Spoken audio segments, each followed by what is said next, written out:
Hello, everyone. It's Michaela. Welcome back to And All the Things. Today we have a really interesting guest. It's a longtime friend of mine that I met through networking several years ago in a different business, in a different time, in a different landscape. And we have stayed in touch, blessedly, because she's one of the great ones. Here's what I love about her. Let me read a little bit of her bio. It's pretty interesting.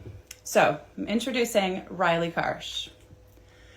Rielly Karsh is a strategic thinker, a connection builder, and master communicator whose life has taken turns worthy of a memoir. And I completely agree. Starting out, even though her passion was in environmental justice and, people, she chose to go after law school into the financial world. After several years of becoming expert in her trades, she decided to take a step back, started a family, and suddenly she's now an equine and family photographer. That's when I met her. Today, you're going to meet a person who since that time has evolved and turned her passion for the law and justice and equality into a variety of new endeavors. After running for a local political position and winning, she realized how completely underrepresented and discounted moms were. So she started a group called Moms Running. Super cool. So she was coaching and consulting moms, people just like you and I, how to win at real political campaigns. Because we have learned for sure that we can't always influence what happens at the top, but we can do something about it in the here and now. Today, I'm proud to introduce Rielly Karsh as representative of the Go Boldly initiative. I was blessed to join them on their podcast, she and her partner Tova, which I'm sure we'll hear a little bit about today. But they are working together too, and let me read this for you. She is determined to lead women into taking charge of their own lives. And if we can't find joy in that, my goodness, what else is there? So bring it on, Rielly Karsh.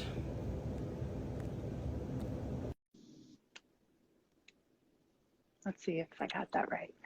Rielly, hello. Hi. How are you? Hold on a second. I was in the right spot, and now I'm not. There we go. You look great. You look just great. We were talking earlier about how much I like the pattern that you put in your bookshelves. I think it's just really beautiful. Oh, thank you. Yeah, I'm trying to liven up my office a little bit since I spend so much time in here. I'm trying to make it cozy and a little more exciting for myself. So. I feel cozy in that beautiful space of yours. So thank you. So tell us what you do in that cozy space that you've consciously created. Your work. What don't I do in here is probably more accurate, but okay. Parents, work. I feel like I spend all my time in here at this point. What's your favorite thing to do in there these days? Hide from my children. No. So I feel you. I understand. Right? And I love them so much. No, but in all seriousness, I am a co-founder of Go Boldly Initiative, and that is my coaching business and my podcasting business. And so with my partner in so many things, Tova, we run a life coaching, life transition company. And so we help women sort of come up with their own version of a limitless life. And so I like to say their own version because, whatever my limitless life is not going to be the same as, we've talked about this. Right. We only have this one unique little life, and nobody else is going to be able to figure it out for us. Yeah. But it's hard to do in a vacuum. Figuring out what that is for you. So that's pretty much what I spend my time doing, is helping women figure out what that is. And so from this space, I record a podcast. I coach women. I write. I'm a writer by nature, so I do a lot of writing from here, and run multiple companies. I love it. I love it. And so you and Tova set out on this course. You're creating this podcast. You're in season 6, right? Which is incredible.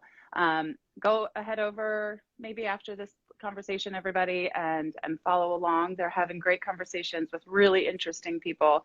And I don't say that just because I was on the call.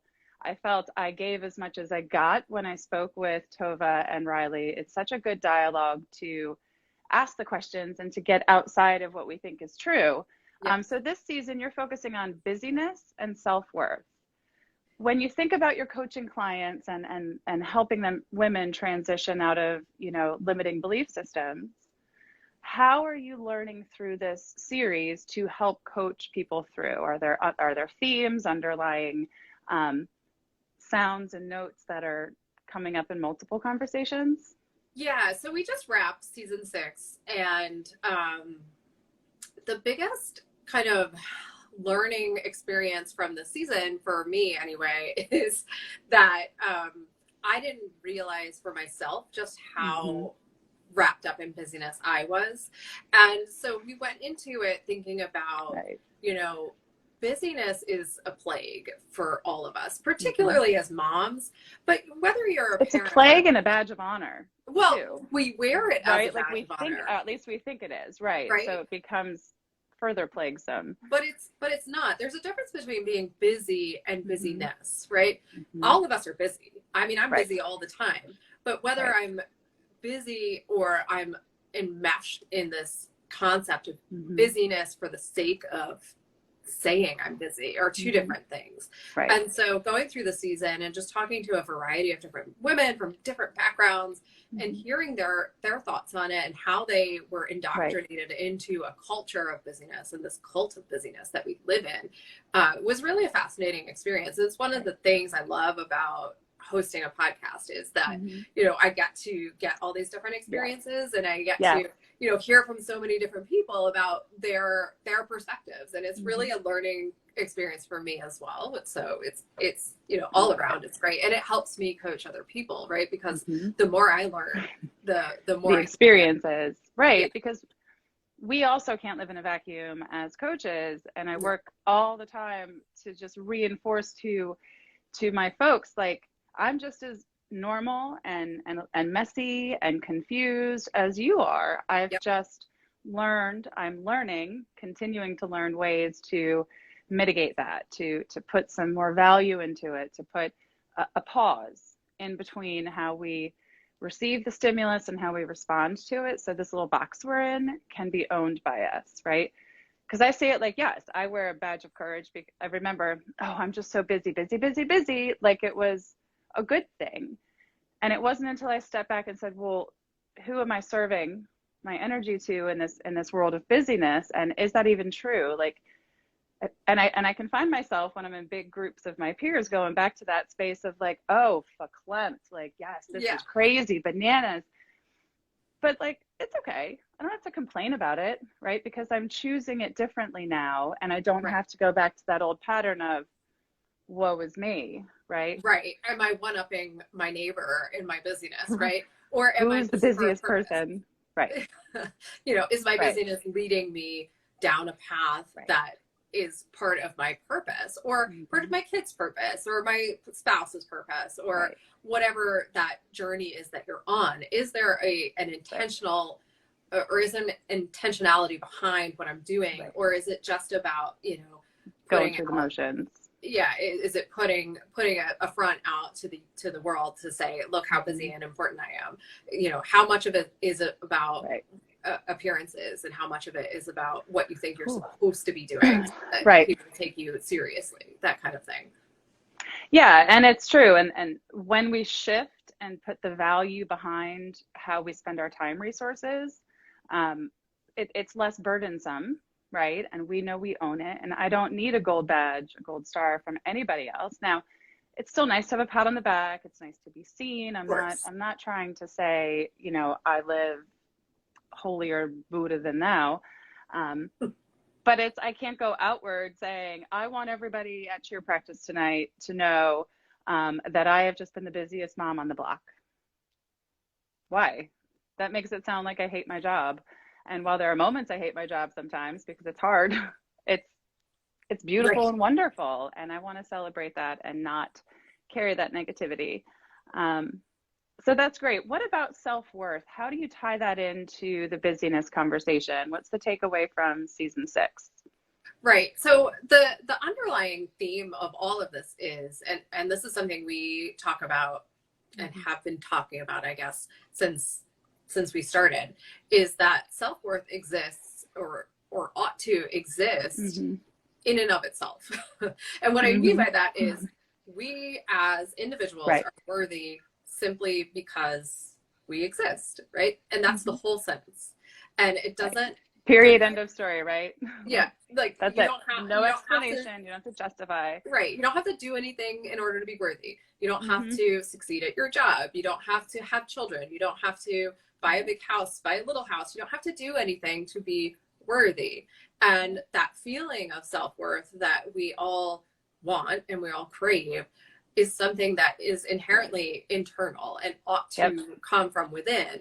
Now, we are taught from a very early age that it comes from all these external Outside. things, right? And we're supposed to seek it from outside. And that is, I think, something that derails so many of us, myself included. You know, I'm not, like you just said before, like I'm not above that. I struggled with that myself. Yeah. And so getting through that process of figuring out, okay, why am I looking for my self-worth from my job? Why am I looking for my self-worth from my kids' success, from all these other like pats on the head that I get?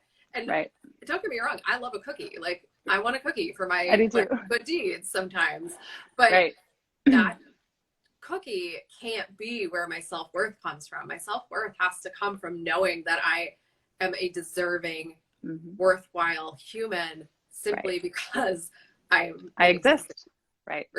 And that once you make that switch, and it's a hard thing to do, but once you do it, it's so liberating. It's such a freeing thing because you go, oh, okay, I don't have to prove anything to you to be worthwhile. Super. Right. And then you can go off on your path and do whatever. But it connects to busyness because we spend so much time trying to prove our worthiness by being busy, by checking the boxes, by meeting the path that, you know, whoever set out for us, our parents, society, college, whatever it is, and checking these boxes and thinking, okay, well, if I just meet this list of things I'm supposed to do, then I'll, you know, then I'll feel good about myself. And that's where so many of us get in trouble because you check all the boxes and you're like, I still don't feel good. Right. Now what? Like, now is somebody going to tell me the next thing so that I can, you know, keep going. Right. You know, and it's so true. And that story I feel is so much of why I'm here. Yeah. And we talked about this on your podcast. There is no one source of influence that helped determine the way I think, feel, and behave. It is coming in by the millions every day. So, you know, I say this, and my mom's watching. Hi, Mom. I say this, you know, it's not the parents, which means I have to show myself some grace as I parent my own children. Yes. It's not the parents. It's not just one source, but I grew up thinking I had to be great. I had to be perfect. I had to be quiet and keep people happy. Those are skills that have, you know, gotten me a lot of places in life and given me a lot of strength and resources and talents. But just like an Achilles heel, I had to learn the pain point of it. And that pain point didn't come until I had checked all those boxes. I had done all the things. I had done what I thought would make everybody else happy. And I found myself so empty. And, you know, honestly, it was actually very much around the time I met you. And I was struggling in that way of like, oh, who am I? How do I do this? And it was through coaching that I started building that lens and turning the mirror from an outward desire to be seen and started looking inward. And it is, I'm like shaking thinking about it. It is not a pleasant journey to unpack those bags. No. And to say thank you to them, and then still to move forward and don't feel like you're carrying the Samsonite collection of luggage with you. You know? So it's like, but I was in my late 30s, right? When that came to be. So what advice do you think would you give 20-year-old Rielly or 20-year-old Michaela? Because I don't want to change the course of my trajectory. I like it. Like, I'm happy to be here. So if it's not just about following along and going to the schools and getting married and having the kids and doing all the things, what's the tip you would give us? Or another 20-year-old figuring it out? I will answer that. But first, I want to make a really important point for anyone who's listening or who watches this later. And that is, when we met, you were one of the most put together people I had met in a very long time. And so for anyone who's like struggles with comparison, so I met you and I was like, oh my goodness, she's so put together. She has her life together. She knows what she's doing. And I would compare myself to you, and it was very intimidating. And I'm not an easily intimidated human. Like I'm a fairly assertive. Thank you for sharing that. That's really vulnerable. And I respect that greatly. Well, and so from the outside, and I'm not saying you weren't on the inside either, but from the outside, what you just said is you were struggling, right, to figure out your purpose and your path. Right. And so from the outside, no one would have known that. And so it's very important for people to understand when you're looking at people around you, you have no idea what's going on in their lives unless you're, super close and they're talking to you and whatever. But that's why people need coaches, because we're not usually talking to people even when we're super close to them. Right? And like people may not be revealing right. that sort of deep inner turmoil, because it's hard. It's awkward to be like, hey, I really don't know what my purpose in life is. Right? I feel lost, and I have this beautiful, wonderful life where all the parts, to your point, look just right. I know how to play the part. I know how to play the role. I know how to smile. But the fear and emptiness inside was just growing and growing and growing. Right.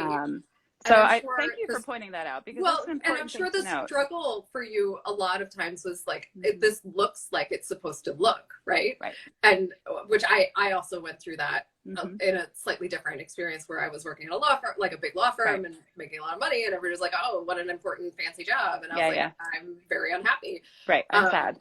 This is not it. And everybody's like, what do you mean you're unhappy? Yeah. This is the goal. And I was like, yeah.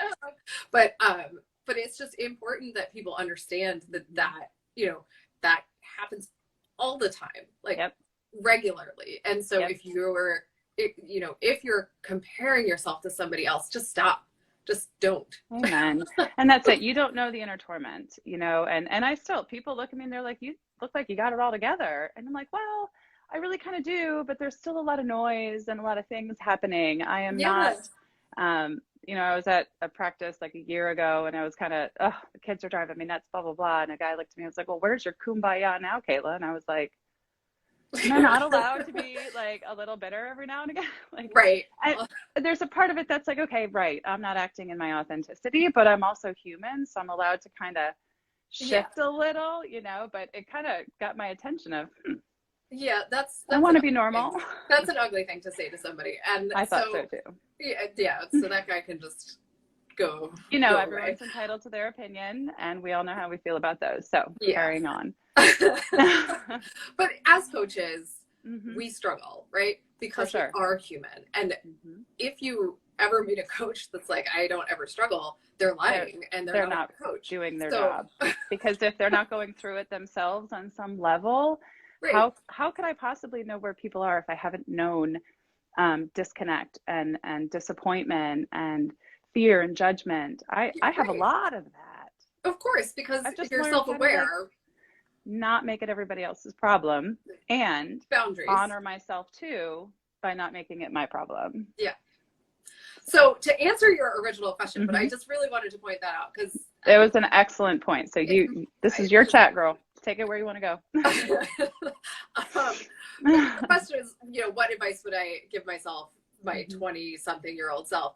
And I agree with you. I don't think I would change a lot of my trajectory, because who I am now is a much smarter, more self-aware, I don't want to say better, but like, well, you're a badass. More attuned. Like, you're on it. You're more attuned person, right? Yeah. But I would willing to grow, willing to know that it's not open destination. Yeah. I would say even hoping to grow. Like, I always want to be growing. But I would say if I could say anything to the 20-somethings out there, it is that like, be hopeful about growth, right? To look to grow. And when I was in my 20s, I spent a lot of time thinking I knew so much. For sure. And, and I see it with my kids now, right? They're like, oh, I know so much. I'm like, oh, okay, you're 10. Right. You're doing good for now, but there's still a lot out there. Right. We have a ways to go, kids. And that's normal, right? That's like a very normal behavior for 10-year-old, for 20-year-old, 30. It's totally normal. But if I could go back in time and say to myself, be a little more open, be more open to options and possibilities and take more risks in the sense of emotional risks, I would say, like be more vulnerable. That I think would have helped me. I was very closed off and fearful of emotional risk, not like I quit jobs left and right. I took all kinds of, I traveled by myself. I took all kinds of other probably less savory risks. Well, but that's what makes it worthy of a memoir, right?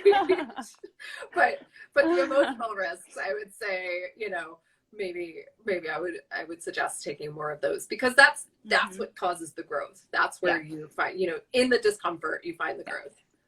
Well, and I think that comes down so much to, and it's something that's on my mind very much with my kids. I don't think I've done a good enough job.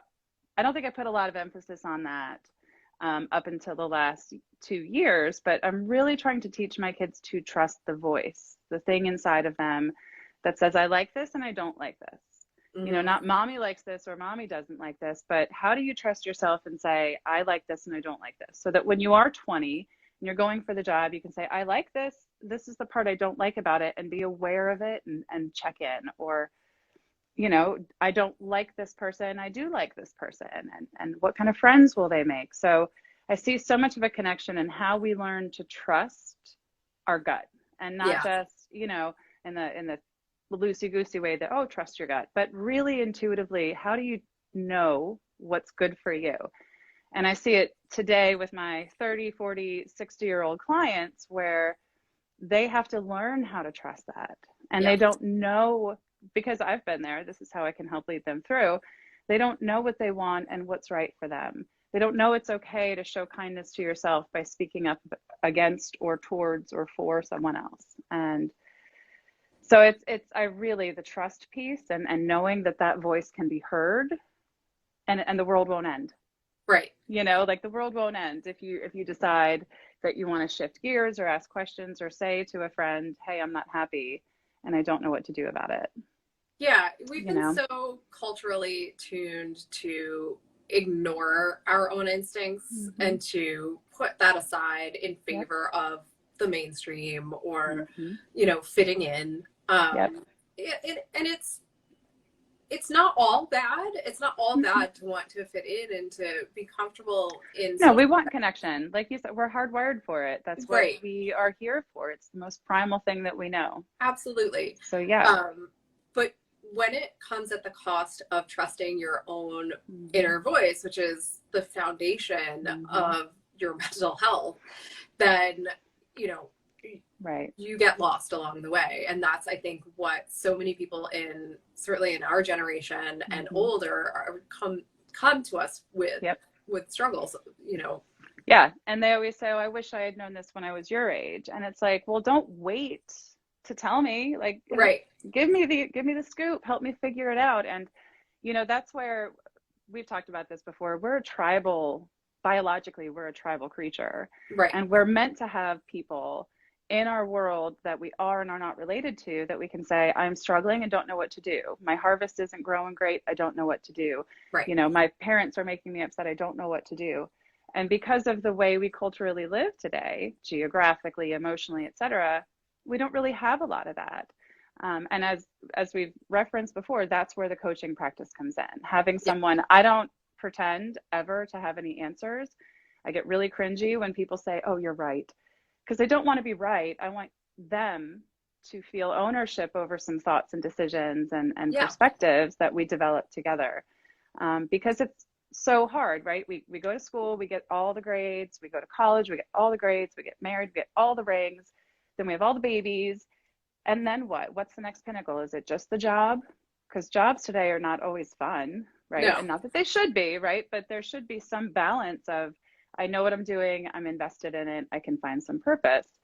But if it's all for making mom, dad, the people down the street, your teachers, your bosses, somebody else happy, well, we'll come up short every time. You know?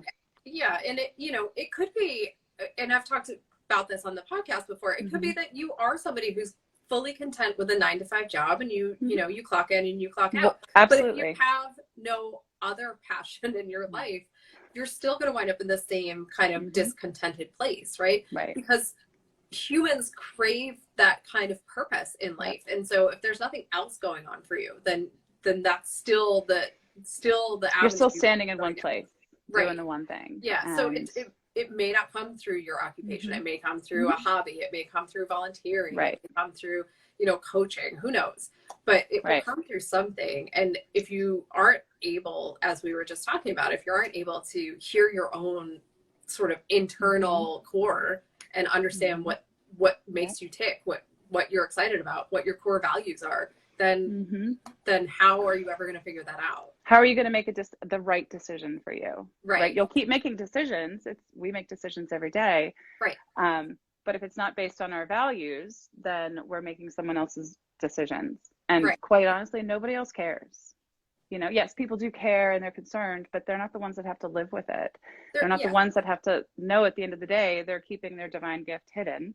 Yeah. And they're not going to live your life for you. And that's the thing. At the end of the day, you have one, as far as we know, right? You have one life. In this body, at least in this body, in this way, in this time. You get one chance. All I got. And, the older I get, the more I realize that it's not as long as you might think it is when you're young. Yep. And so you want to enjoy it. It's meant to be lived. It's meant to be experienced. And whatever that means for you, whether it's, through travel or family connections or friends or community or whatever it is. It's worth looking, right? Because you may try the community and it may not be the right thing. You may try the travel and it may not be the right thing, but stay curious, right? Like or it may change over time, right? Like maybe it was travel and then it becomes community. Who knows? Right. But it's got to be something. Like it's not hiding. That's not living. No, definitely not. So with all of that coming at us in the world, all the expectations and the noise, we've talked a little bit about energy boundaries before. Yeah. And as you're coaching and cultivating your clients and your businesses and your children and your life, how do you manage the energy boundaries? Like, because that's a lot and it could be a lot. And, tell us about that. Yeah. So boundaries are one of my favorite topics. They're so important. Yeah, they're huge. And it's something maybe to answer your earlier question again, it's something I wish I had understood when I was younger. And I think I would second that. I really do. Like if I had understood it, I would have been a much happier, healthier human. But setting energy boundaries for me is a way of sort of containing the leaks, if you will, which sounds basically like I'm putting on diapers. But it's just, call it what it is. I don't know what else to call it. It's, for me, as I'm very empathic, I am somebody who, if I'm in a room with another person and they are exuding a lot of a particular emotion, it's very hard for me not to pick up on that emotion. Probably why we were so drawn to one another. We were like radiating. Yeah, exactly. I feel you too. Right, like little antennas. So for me, I have to set some really strong boundaries in order to maintain what's mine versus what somebody else is, right? And so I talk about it a lot with my kids because at least one of my kids is very similar to me and struggles with this, and it becomes and really they hard. Don't know, just like we didn't know how to manage it, right? Yeah. And they don't know. And I talk about it with her like a physical boundary. I'm like, you need to like build a brick wall and remember what's yours and remember what's theirs. And it's theirs. Their energy is not your responsibility. You can sympathize. You can be aware of it. You can acknowledge it. You can talk to them about it, but it's not your feeling and you are not responsible for other people's feelings.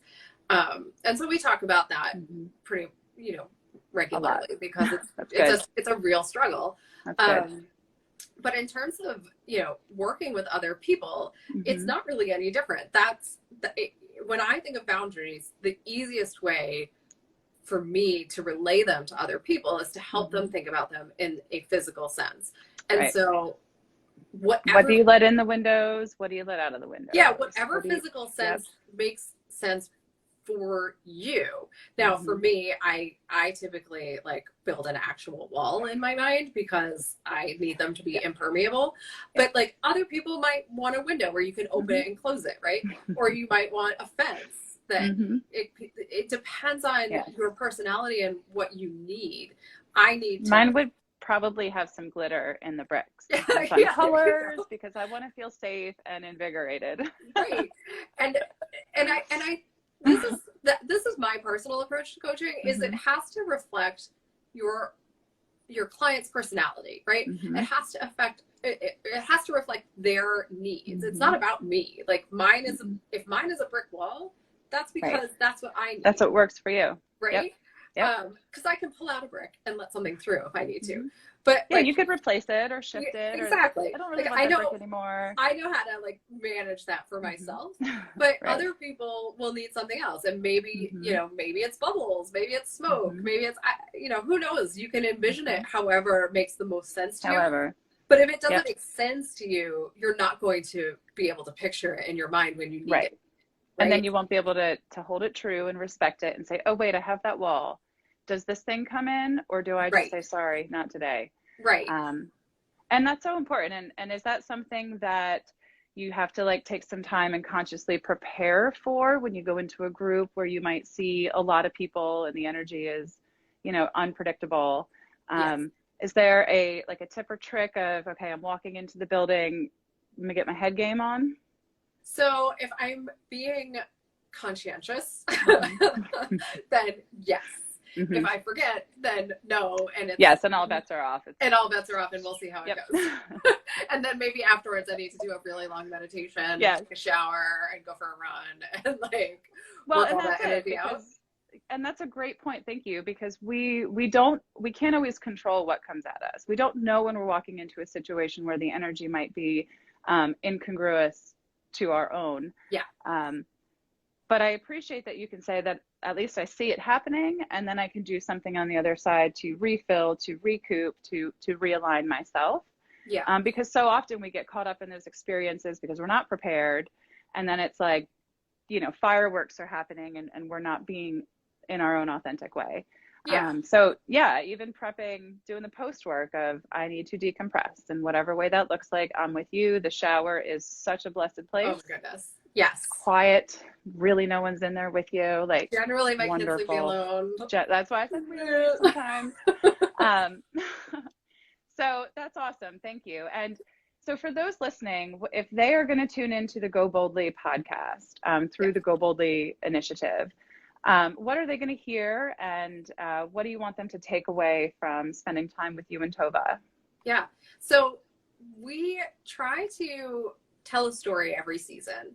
And the season that we just wrapped, as we talked about, was about self-worth and busyness. We just did a little mini season on belonging and how that kind of plays as we sort of start this new school year, and how people feel about that when you go into the new school year, how you can talk to your kids about it, how you can feel about it, how you deal with it as a parent. I like it.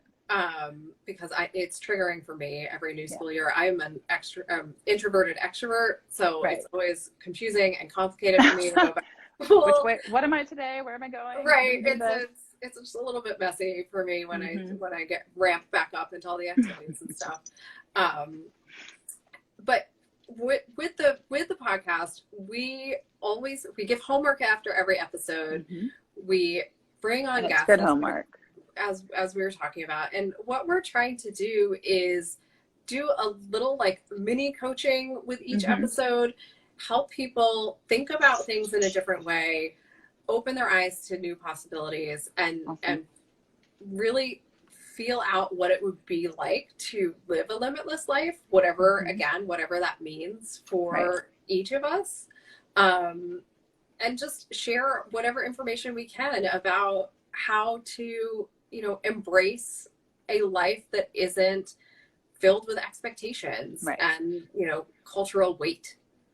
Right. And where the expectations are built by us, for the betterment of everyone else. And I'm structuring this season of this little mini podcast to be, how do we use our divine gift to grow, change, and serve? Yeah. And I have just listened to you share so many ways. And I know this is just a fraction of how incredibly dynamic you are. but it's so great to hear this. It's so nice to see moms supporting other moms through your political endeavors, to see women supporting women, to see people making choices consciously about their lives and being honest about it and not pretending to be perfect. It's something that we all need a reminder for. Yes. And I'll just say, I mean, you demonstrate your determination to, and I'll read it again, lead women into taking charge of their own lives. I am grateful to be a part of your journey. I am so grateful for your time today.